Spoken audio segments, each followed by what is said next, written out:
German philosopher Jurgen Habermas said, "The difference between political terror and ordinary crime becomes clear during the change of regimes, in which former terrorists become well regarded representatives of their country," meaning politics is a very complicated, dangerous, and difficult reality. And it has always been that way, but we have not always been willing to either recognize its difficulties and identify its problems and conflicts, and again ultimately come to the realization of the fact that politics is and has always been steeped in corruption, criminality, immorality, unjustified behavior, unfair means and conducts, and it also constantly carried out and ensures discrimination, partiality, injustice, and inequality against each and every one of us, no matter our honesty, morality, and dedicated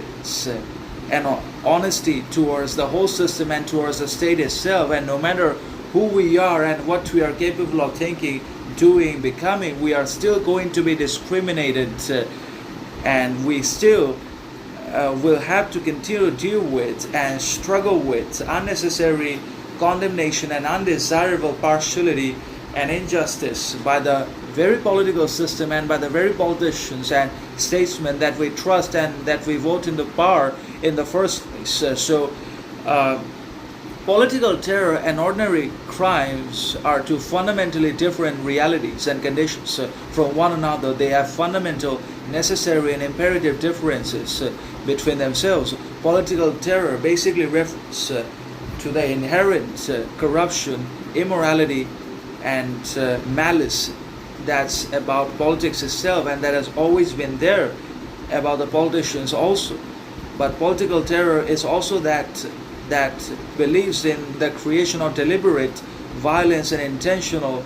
criminality and other kinds of partialities and discriminations in the society for the creation of, again, communal hatred, religious violence, and instability, and to keep the people always divided and disintegrated, and so that they are always fighting one another over discriminations that come directly from governments, but they blame one another for that. And there is also ordinary crime that are committed by the people themselves, again because of repression and the suppression of their rights and individuality